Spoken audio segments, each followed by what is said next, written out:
The big speech is tonight. I guess it is the State of the Union. I was confused about that, but Chairman Comer, who's coming on now, straightened me out on it. There's a lot going on. The left, I guess some are going to be wearing pink. Others are going to be complaining. I'm sure you'll hear some booing or something dumb from the left. The fact is, they're really on their heels. It is the chairman of the House Oversight Committee. It's District 1 Republican, great state of Kentucky, Jamie Comer. Jamie, how are you? Good to see you.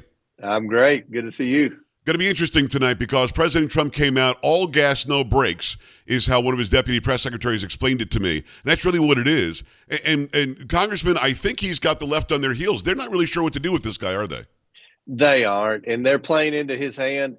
Donald Trump is picking what I call 70-30 issues where 70% of the American people strongly support what he's advocating for, and 30% oppose. The Democrats are on the 30% side on everything, whether it's women, men playing women's sports, whether it's securing the border, whether it's having DOJ go in and do audits. The Democrats are on the wrong side of everything, and I think that during the speech tonight, knowing Donald Trump the way I do, I think he'll try to agitate the Democrats and get them to play their hand to where every American sees, man, the Democrats don't represent what I believe in. They're not for the working class taxpaying American. They're for the cuckoo birds. Yeah, no, I couldn't agree with you more. You've got several people who are on the left, women that will be showing up tonight wearing pink outfits. They're going to wear pink outfits because Donald Trump has been so horrible for women. And literally yesterday, the Democrats, every single one of them voted no on protecting girls and women's sports.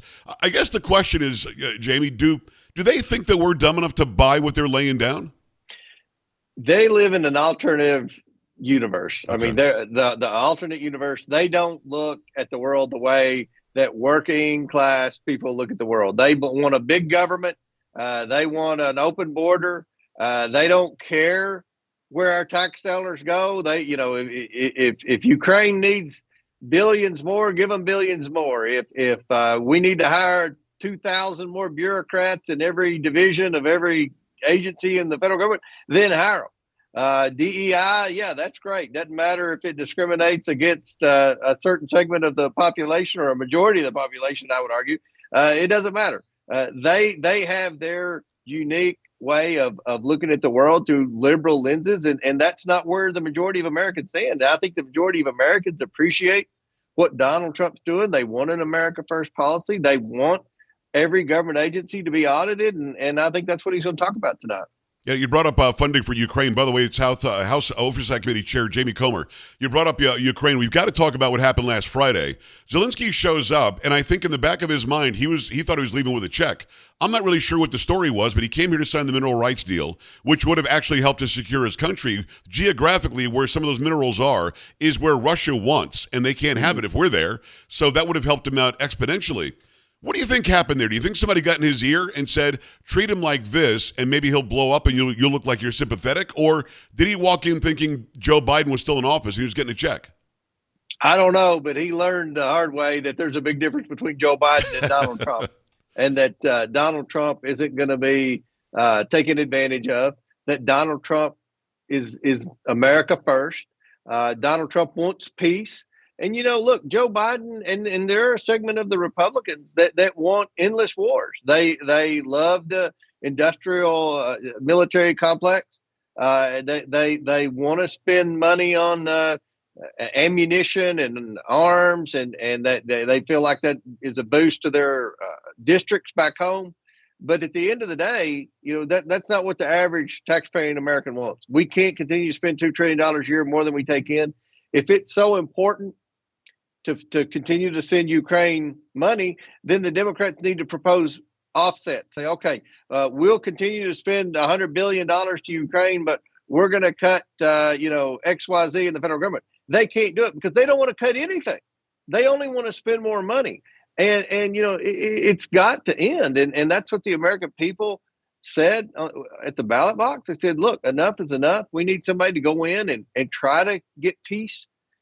We can't continue to stretch our military thin. We can't continue to be the policeman for the world. We can't continue to have bureaucracy creating new divisions on top of new divisions, hiring more liberals and more liberals and more liberals. We've got to stop. And that's what Donald Trump's done. He's done it successfully in his first 41 days. District 1 Republican, great state of Kentucky. It's Jamie Comer. I want to play this piece of video and audio from Senator Angus King. You might have seen this from 60 Minutes. But this guy seems to think we can't ever stop funding the war in Ukraine, and you can't have a ceasefire or peace because of these reasons. When the United States sided with Russia and North Korea at the United Nations, what message did that send? Well, the first message it sent to me was shame. Senator Angus King is an independent from Maine, serving on the Armed Services and Intelligence Committees. I always try to think of, what's the argument on both sides? I cannot think of a rational argument for pulling our support from Ukraine. Senator King likes to point out that Europe has given more than the U.S., and Ukraine has given the most. They've done the dying. All they've asked for us is to send them the means to defend themselves. In this moment, what should Congress be doing about Ukraine? I think they have to start speaking up, because if we persist in walking away from Ukraine, it will be the greatest geopolitical mistake that this country's made since World War II. With a couple of stark lies there, Jamie, that we can call out immediately. Scott Pelley's lying that Europe gave more than we did. Mm-hmm. In fact, we've given, on the low end, we've given $177 billion. On the high end, it's $350 billion. Europe combined has given $155 billion. That's lie number one. Lie number two is that Angus King is somehow an independent, and he's not. He's a far left-wing guy. But at the end of that, and I really want to hear from you on this, Congressman, this is really important. He seems to be saying, if we dare end the war in Ukraine, that would be the worst geopolitical thing we could ever do. In other words, we have to make sure Russia loses, or else we can't end it. And Russia's not going to lose unless we go and put our troops in there. What are your thoughts when you see that? Well, my first thought is Maine doesn't have a hell of a lot representing them in the U.S. Senate. That's true. That goes for both. Susan Collins, too, yeah. Yeah. Secondly, look, Angus King is like a lot of people in the United States Congress, and more in the Senate than in the House, but we have a few in the House in both parties. They think that economic development is, continually funding endless wars. Right. They love to go on codels. They go on these codels, which are these trips to foreign countries that Congress goes on, and these foreign countries, they indoctrinate how they absolutely have to have military assistance from the United States. Right. And, at the end of the day, where has that gotten us? Where have we succeeded in nation building? My dad fought in the Vietnam War. He was there during the Tet Offensive. He's passed away. Wow. But he absolutely detested, after he learned about Vietnam when he got older, that the government wasn't being honest with that. This nation building never works. Whether you go back to Vietnam or Afghanistan or Iraq, we funded Pakistan, against India for forever. And you got all this stuff going on in Ukraine, and it never works out. We have already given Ukraine billions and billions of dollars, and you saw how much Zelensky appreciated it. He's just like an entitled welfare recipient in the United States. Oh, give me more money. Give me more money. Look, and Europe should pay more than the United States. Of course. It's a bigger threat to Europe than it is the United States. Europe depends on Ukraine for a big part of their food supply. So we have gone above and beyond. And as I have predicted, the Ukrainian leadership doesn't appreciate it. They think it's an entitlement. They think that, they're on the payroll for the United States, or the welfare roll for the United States. Right. Look, I think Russia's a bad country and Putin's a bad guy. But at the end of the day, I think we've already gone above and beyond, and there's no level of appreciation. The president wants peace. It's in our best interest that there's peace. How can you not support peace? But there's a bunch of Democrats and Republicans in Congress that want to keep fighting these wars. For whatever reason, they're obsessed with wars. And I think the military industrial complex is a big part of that. They're a big donor to the campaigns of the forever endless war delegation in Congress in both parties. And then they create a lot of jobs in these different factories that are scattered around the United States that make these arms that we send to the foreign countries. My good friend and former Representative Ted Poe often calls them just the war party, and it involves both sides, as you said. Yep. It is District 1 Republican, great state of Kentucky, Jamie Comer, chairman of the Houes Oversight Committee. You're bringing a couple of IRS whistleblowers, Gary Shapley and Joseph Ziegler, tonight. What's the message there? We want whistleblowers to be protected, and we want them to be honored when they blow the whistle on a major scandal. And that's what Shapley and Ziegler did. And they were retaliated against by the Biden administration. We want everyone to know that for our investigative work, whether it's on the Oversight Committee that I chair, and Jim Jordan's outstanding member on my committee, or the Judiciary Committee, which he chairs, we're the two main investigative bodies in the United States House of Representatives. We need whistleblowers to come forward, and we need them to tell the truth. And if you have two whistleblowers that come forward and tell the truth and blow the lid off a huge scandal, then they should be rewarded. And I think they should be honored tonight. We're going to take them around and make sure every member of Congress gets to say thank you to the great work they did. And hopefully the Democrats can feel some shame by seeing them, because everything they said was true. The Democrats tried to rough them up in my committee hearing. The Democrats and their friends in the bureaucracy at the IRS retaliated against them. And in the end, they're going to be treated with respect. And that's what we're doing. And I'm honored to have them sitting in my one seat I get for this inauguration. Look, I've got a district Trump won by over 40 points. There's hundreds of thousands of people in my district would have flown up here for that. But I wanted to reward the whistleblowers, because for us to be successful in future investigations, we have to make sure we send a message that whistleblowers are welcome and we will protect them. If you tell us the truth, because we have people that claim they're whistleblowers all the time and their stories don't pan out, we will take your story seriously. We will investigate. If it's true, we will get your back forever. And that's what we're doing tonight. Well, I'm glad that you're bringing them tonight. It is Jamie Comer, the House Oversight Committee Chair. You're on the Judiciary Committee, though, right? No, I'm just on oversight. You're not, wait a second. You let Jordan. Hold on a second. You let Jordan on your committee. He doesn't have you on his committee. Yeah, I'm going to talk to Jim about that. What is that? I appreciate all the work that you're doing. The Oversight Committee is, I think, if not the most important, one of the most important committees, in that you literally get to call them. You're the check and balance. You're the actual committee in the House. That's the check and balance. What do you expect to see from the FBI, from the DOJ? Because they can refer case, or actually, you can do the investigations. You can refer cases to them, and then they take action. You tried to do that with Merrick Garland, and he blew you off at every turn. Do you think you'll start actually seeing people be held to account now? Yes. I'm so excited with Kash Patel and at FBI, and John Radcliffe at CIA, and Pam Bondi at the Department of Justice, and Billy Long, if he ever gets confirmed at the IRS.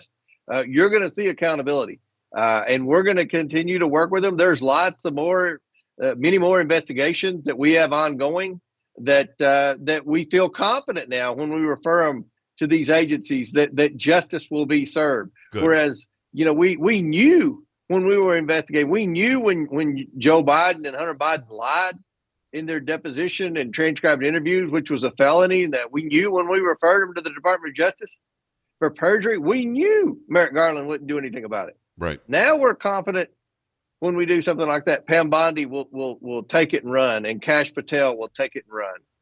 Well, good. And I'm glad to hear that, because one of the first questions that I get asked by everybody, and I've got the social media numbers are going nuts, Jamie, so they really want to know this answer. Are people going to be put in handcuffs soon? And my answer is always, Comer will do it, and don't worry, Jordan's going to do it. And it may not be handcuffs from you guys, but you're going to refer to people that actually will do investigations now. When it comes to the Biden family and Fauci and others that were pardoned, you can still call them in, and if they refuse to testify, they don't have a Fifth Amendment right anymore because they've been pardoned. Will you hold them in contempt? Yeah, that's something Jim and I have reached out to the new Department of Justice, the new Attorney General, Pam Bondi. We can't put handcuffs on people. If we could, we would have put handcuffs on a lot of people. We do the investigation. The Department of Justice then goes in and prosecutes and works with law enforcement to put handcuffs on people. At the end of the day, these investigations are worthless unless people are held accountable. We want them to be held accountable. We want the Bidens to be held accountable. I'm confident that we can still bring them in for questioning. Yeah. I think the best way to do that is through a deposition. I think the best way would be a deposition in the Department of Justice. But if Pam Bondi tells me or Jordan to bring them in for a deposition in your committees, then we'll do that. But we've got to have communication with Bondi, because we've done the investigation. Yeah. We've got the crimes. I wrote a book. I mean, we've got an event. We've got a report. We've got bank memorandums. There's hundreds of pages of evidence that we published about what the Bidens did wrong, and they haven't disputed any of that.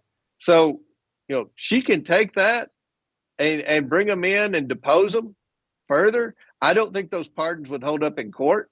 You can't preemptively pardon your entire family for an 11-year period. That's bull crap, and good luck arguing that in any court in America. Well, they're hanging their hat on Richard Nixon. They're saying, Ford preemptively pardoned Nixon. That was for a very small area of time, and he was about to be impeached. Right. One thing, he was charged. The only thing that Hunter and Jim Biden, Hunter was charged for lying on a gun application, one little tax evasion thing. We charged him for perjury. We charged Jim Biden for lying to Congress. The spouses weren't charged. The other brother, Frank, and the sister, Valerie, they weren't charged. Yep. But there's evidence we wrote where they were involved in the laundering schemes and benefited from the influence peddling schemes and all of that. He admitted guilt by pardoning the entire family. Again, I don't think anyone would want to argue in court that a president has the ability to pardon his entire family preemptively for things that they haven't even been charged yet. It's an admission of guilt. We all know they did it. It's just, we didn't have a Department of Justice that would do anything about it. Now we do.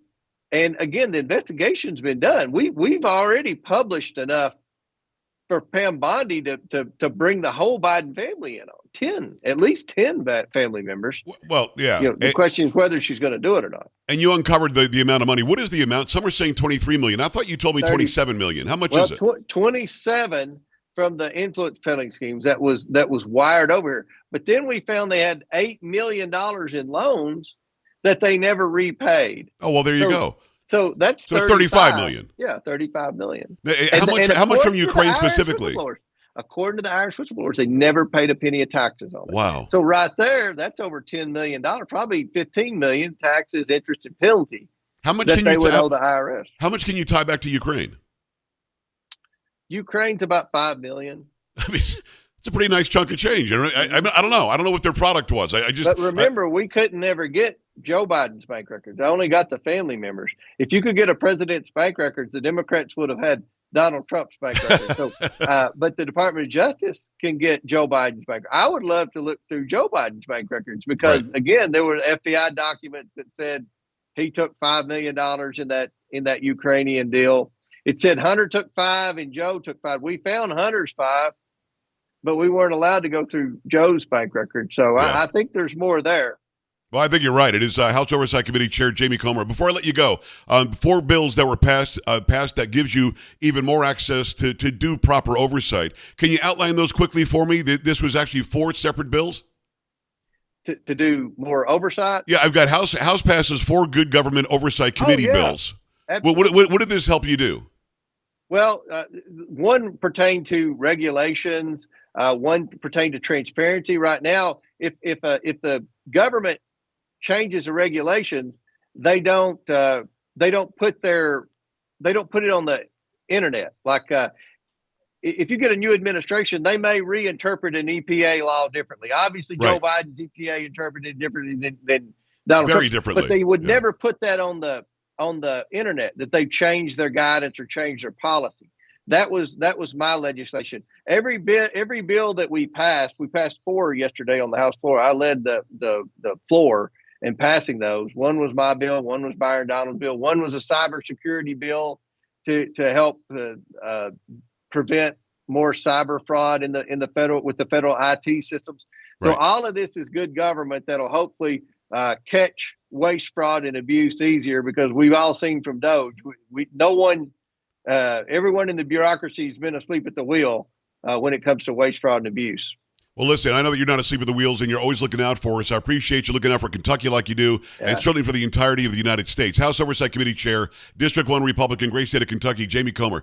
Jamie, thanks for always jumping in the chair. Appreciate you. Thanks for having me. All right, my man. We're back after this. Stay right here.